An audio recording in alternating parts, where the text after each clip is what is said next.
Pessoal, agora é a vez da AGU, né? A gente tá gravando aqui uma série de vídeos sobre recursos porque saiu, tá para sair o resultado do PRF, CLDF, saiu o resultado, e temos aqui a AGU, o analista técnico saiu o resultado, acredito que os outros cargos, o resultado já venha também. Eu vou explicar sobre o que já aconteceu na prova discursiva do IDECAM, que aí serve para todo mundo, não importa o cargo, né? De repente no turma a gente não vai ter oferta para todo mundo. Então eu já explico algumas dicas que são importantes você saber como você procede e tal, tá bom? Gente, é o seguinte, se der um barulhinho aqui, perdoem que eu estou gravando do escritório da turma de redação, então eu fico mostrando a tela por isso. É o seguinte, os critérios que a AGU usou foram esses aqui na macro e depois vem os critérios de correção gramatical. A parte gramatical, os examinadores sempre corrigem a menor, tá? Como assim? Eles corrigem, por exemplo, às vezes os caras acham 4 erros gramaticais, mas quando você vai olhar a discursiva do aluno, tem 6, tem 8 erros, tá claro? É uma parte que é mais difícil a gente recorrer dela por conta de haver talvez mais erros que não foram captados pelo examinador. Então a gente costuma deixar essa parte aqui sempre em último caso. É claro que o examinador que vai analisar os itens da macro, ele não tem influência sobre os aspectos micro, porque na AGU tudo é feito separadamente, tá? O IDECAM analisa cada item separadamente. Então vamos lá. Na primeira correção de discursivos, que foi do analista técnico administrativo, os caras tiraram muitos pontos aqui no item 1, no item 3 e no item 5. Foram os itens que a gente olha no geral que houve mais perdas. E é curioso por quê? Vamos lá. O item de apresentação, a gente tem discursivas com nota total, que tem uma letra pior do que o cara que tirou meio ponto, que tem uma letra melhor. Júnior, então ele teve problema com os parágrafos? Não, às vezes a gente olha a paragrafação, tá bacana. Eu realmente ouvi umas oscilações de margens, de algumas discursivas, margem direita com algumas folgas. Mas mesmo o cara que tirou total também tinha as mesmas folgas. Então, aqui há que se recorrer sim, né, para a gente poder alegar desproporcionalidade ou falta de isonomia no processo. O item 3, poxa, como eles penalizaram o item 3 de vários alunos. E de uma forma injusta. A maioria perdeu um ponto aqui no item 3, ao invés de perder meio ponto. A banca pediu uma estrutura em equilíbrio, com introdução, desenvolvimento e conclusão. Muitas introduções, vou pegar o caso, o exemplo do analista técnico, tá? Só vocês terem noção. O tema tratava de falar sobre, acho que é o princípio da eficiência, se eu não estou enganada. E os alunos trataram deste tema na introdução, fizeram uma introdução para saber como que esse princípio foi instaurado na administração pública, como que ele chegou até ali, introdução totalmente pertinente. Trabalharam o desenvolvimento citando exemplos, como mecanismos de argumentação. Teve examinador que tirou um ponto, por exemplo, e a impressão que a gente tem é que ele está questionando se o mecanismo de comprovação foi feito por meio, não foi feito por meio de uma lei, por exemplo. Mas é desnecessário, porque se o cara cita um exemplo, um processo avaliativo com mecanismo de mensuração de eficiência, ele já está usando estratégia argumentativa. Tanto que ele está usando que às vezes ele tirou total aqui no item 4, que trabalha com correção técnica, e o examinador sem nenhum motivo tirou 50% da nota no item 3. Sempre no IDECAM, eu até falei isso no curso, sempre tem um quesito que acaba espelhando o outro. E que o cara, quando vai tirar ponto de um, ele acaba tirando ponto cumulativamente de outro, se houver pertinência. Agora, não tem como você dar total no item e no outro item de espelhamento você dá uma nota que é de muito desproporcional. Hoje não são critérios diferentes? Sim, mas são critérios que se resvalam. Por exemplo, o cara poderia aqui tirar meio ponto do aluno, né, tirar aqui meio ponto do aluno, porque achou a conclusão dele ruim, veja que a conclusão não é analisada aqui. Mas quando ele tira um ponto, ele tira muita coisa. É como se ele pegasse as 3 partes e desmerecesse dividisse as 3 partes por 2. Então, quer dizer, ele está desconsiderando, né, a argumentação do texto, praticamente, pelo menos metade dela. Então, é uma questão que vocês têm que prestar atenção. Outra, ordenação lógica, relação lógica, clareza e argumentos. De novo, né? Se você tira total aqui, por que, que você perde um ponto aqui? Não faz muito sentido. A ordenação, se você constrói uma estrutura limpa, em que a gente nota que a paragrafação está muito bem distribuída, não é? Veja que se você tirar total aqui, por exemplo, e aqui tiver alguma perda muito significativa, tem alguma coisa errada. Você pode ter perda, sim, proporcional ao erro, mas não perda de 50%, se você tirou total no outro item. Então a gente notou algumas mãos que foram pesadas na correção, sim, e que são passíveis de recurso.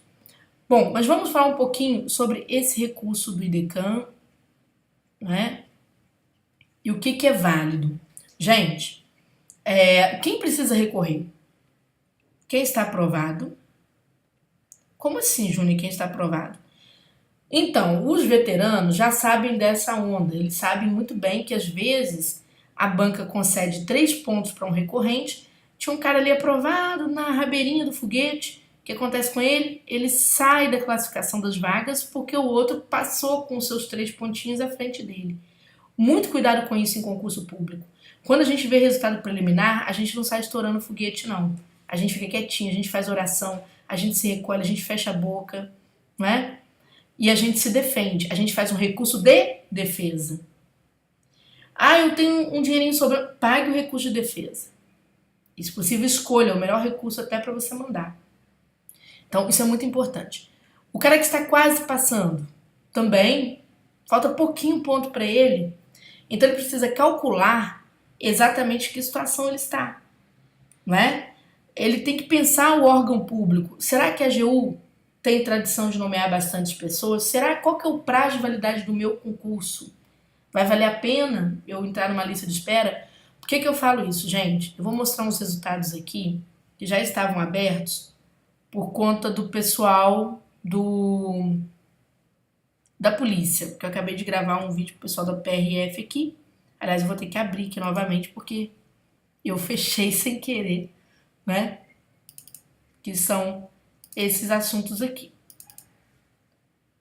Então, vou mostrar para vocês algumas coisas que a gente tem que prestar atenção, tá? Por exemplo, isso aqui são resultados de recursos recentes. Uma aluna que fez recurso para a FUB conseguiu 5 pontos, ela saltou de 7º para 3º. Eu vou explicar. Acho que havia 5 vagas, ela estava em 7º, que ela pulou para o 3º lugar. Aqui é o WhatsApp do nosso estúdio, né? Que eles vão mandando para vários canais. E aí eu falei, separa uns para mim que eu quero mostrar aqui pro pessoal. Vou explicar cada caso. Esse aluno aqui, ele estava fora, ele estava na Polícia Federal, ele estava fora das vagas por 0,78. Então nós fizemos um recurso para 1,5 ponto. Acho que ele conseguiu 3 pontos. A banca deu a mais. Mas houve essa questão. E nós temos... Esse aluno aqui é muito legal. O Henrique, do TCE de Minas, ele estava em 2º lugar no TCE de Minas. Só havia 2 vagas, ou seja, ele estava dentro da classificação. Mas o Henrique já faz concurso, o Thiago Henrique já faz concurso há algum tempo. O que ele falou? Eu não vou ficar fora do TCE, eu vou recorrer. E detalhe, a gente só tinha um aspecto para recorrer, que era contra a nota de apresentação, porque o resto ele tirou total. Eu só tinha essa margem.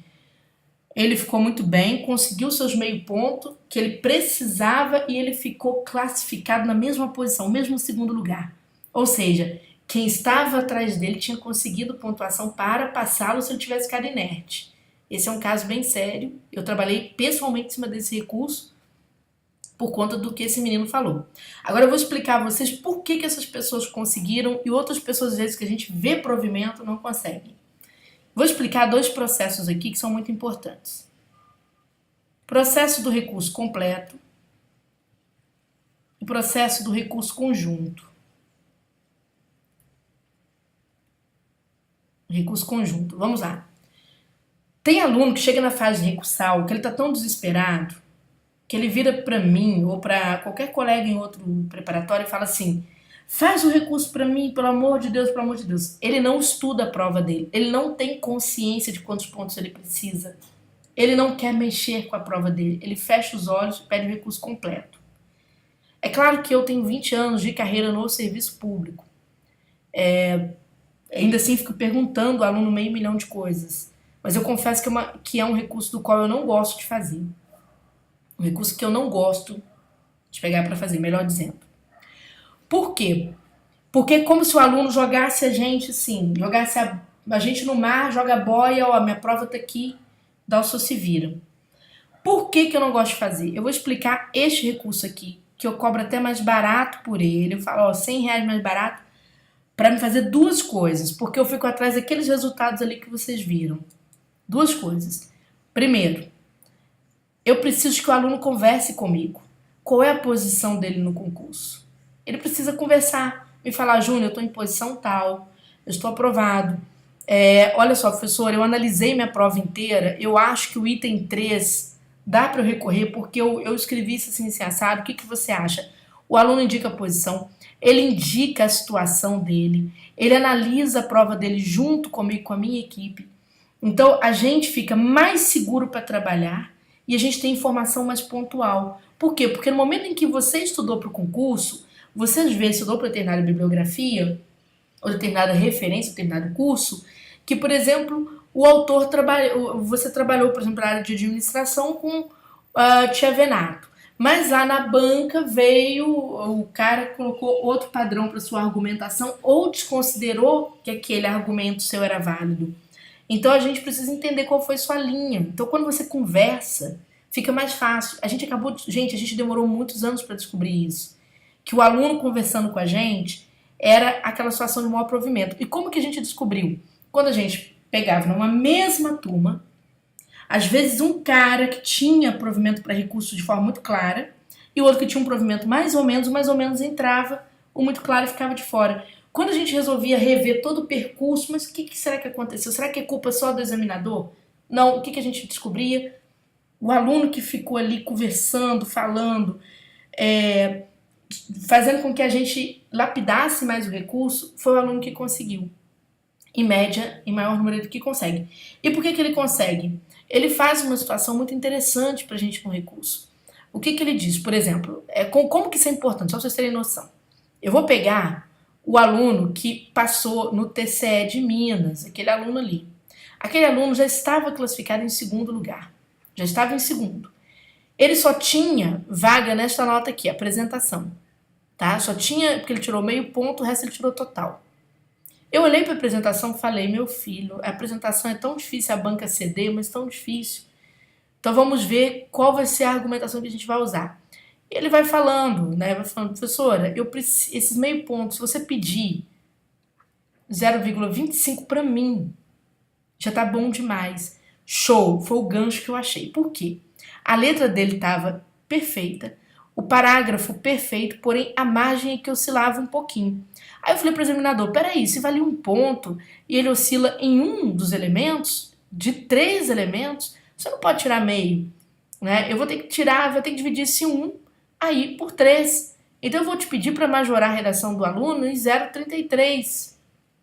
Gente, nós conseguimos o meio ponto. Então, assim, quando você pede de forma exata, melhora muita coisa, né? Teve esse outro aluno, que eu mostrei para vocês, a aluna da FUB, melhor dizendo, ela estava em 7º lugar. Havia, salvo engano, 5 vagas para o cargo dela. E ela falou, a gente tinha 2 saídas, né? A saída, ela queria 8 pontos, porque com 8 pontos é a distância dela para o primeiro lugar, mas se ela conseguisse 2 pontos, ela entraria nas 5 vagas. 2 pontos, 2 pontos e meio, não sei. Sei que analisando, eu falei, olha, margem para 8 nós não temos, é muita choradeira. A gente não tem, esse argumento não prospera, esse não prospera, esse não prospera. Júnior, mas eu falei, não prospera. Porque agora esse daqui tá mais redondinho. Essa área tá mais redondinha. Dá pra gente pedir 3. Perdão, dá pra gente pedir 5.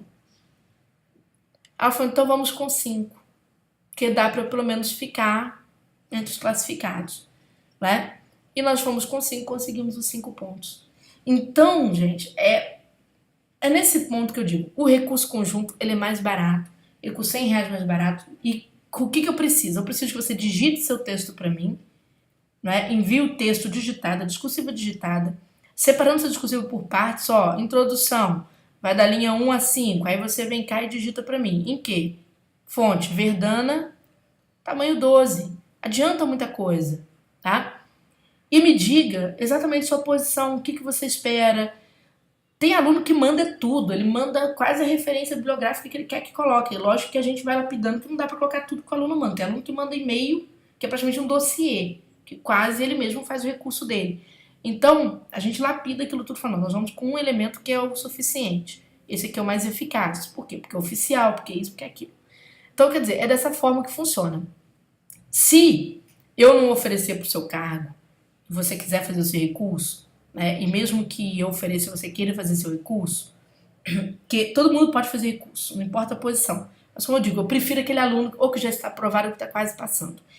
E que tem essa visão, esse norte. Vamos lá. Se você for montar o seu recurso, você vai precisar fazer recurso apontando para o IDECAN cada item. Por exemplo, se você recorrer do item 1, você tem que fazer recurso para ou contra o item 1. Então, o que você faz? Aponte o item 1, fale a pontuação que você tirou, qual é a majoração que você deseja, né? Venha no desenvolvimento, comprove que você fez aquilo de forma correta. Você pode digitar parte do seu texto. Ao digitar parte do seu texto, chamar o examinador para conferir o intervalo de linhas de tanto a tanto. Então ele vai conferir ali se teve um probleminha. A mesma coisa são nos demais itens. Se você vai, por exemplo, vai recorrer dizendo que o seu conteúdo, perdão, tem uma propriedade em relação ao texto, você tem que mostrar, olha, há tanta propriedade porque eu citei tal exemplo entre as linhas tais, né? Isso aqui coincide com a norma X ou com o autor X. Mostra direitinho, conclua seu recurso reafirmando seu pedido. Recurso não pode ser extenso, recurso não pode ser máquina de chororô, recurso tem que ser pontual, tem que ser legítimo, ou seja, cabível, tá? Não adianta inventar, para você conseguir. Não peça 20 mil coisas, tipo, eu tenho 5 itens aqui, eu vou pedir para todos. Eu tenho 10 itens, eu vou pedir para todos. Não funciona, não é assim que funciona. Vejam que eu mostrei ali para vocês exemplos de situações que foram muito pontuais, em que a gente trabalhou com a dosagem certa, tá? Não pegue seu texto recursal e saia mostrando para todo mundo, que se seu texto for copiado e houver 2 recursos iguais, você sabe que vai dar anulação. Então, essa é a questão que eu quero chamar a atenção de vocês. Se vocês quiserem, peguem os créditos aqui abaixo do vídeo, turma de redação. A gente ofertará esses recursos. Se a gente notar que não cabe recurso, a gente vai devolver 85% para você do seu investimento ali no turma. Por que a gente está falando isso? Porque a gente é um trabalho para ler tudo, analisar o cabimento, tá certo? É claro que você já fazendo sua pré-análise já ajuda pra caramba, não é? E os 15% que ficam, gente, eu vou até explicar, vou ser bem honesta. É porque toda vez que a gente tem que cancelar uma venda, a gente tem que entrar em contato com o administrativo, fazer o administrativo, entrar em contato com o PagSeguro. Então, a gente tem que pagar o PagSeguro, a gente tem que pagar a plataforma, a gente tem que pagar o tributo e ainda por cima ficar justificando na Receita Federal por que aquilo não vai ser contabilizado. Então, para evitar dor de cabeça, a gente faz assim, a gente ajuda, o aluno se ajuda, entendeu? Mas a gente não sai prejudicado. E aí, você tem essa questão, tem essa oportunidade, mas sempre falo com vocês, analisem primeiro, sejam os fiscais da prova de vocês primeiro, sejam sinceros com vocês, né? Eu realmente tenho visto um pouco diferente da FCC, que é mais criteriosa, não é? No IDECAN aí, algumas situações que são pertinentes de reclamação, sim, e aí basta que você redija a coisa com confiança. O pessoal sempre pergunta, reduz notas no IDECAN? Gente, o IDECAN fez poucos concursos públicos, pouquíssimos. A gente ainda não tem um retorno sobre redução de notas em IDECAN. Nós temos o IBFC. O IBFC reduziu nota do pessoal do TCM, isso foi fato, né? Mas reduziu nota do pessoal do TCM que resolveu mandar recurso aleatório, sem passar por nenhum tipo de consulta. A gente viu lá alguns alunos em grupos assim, né, se manifestando contra a postura da banca. Eu acho que a banca nem deve mais fazer isso, porque ela foi tão bombardeada que, sinceramente, a gente não escuta falar isso de outra banca, nem de perto nem de longe, tá? Então, um beijo grande para vocês. Espero que não precisem.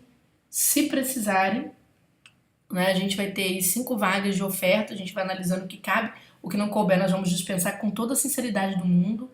Tem gente que fica chateado, mas eu lamento, né? Aquilo que não cabe, eu falo, cara, não dá pra eu fazer, te cobrar uma coisa que não faz o menor sentido, tá bom? Então, beijão e sucesso pra vocês de novo em mais essa fase da discursiva.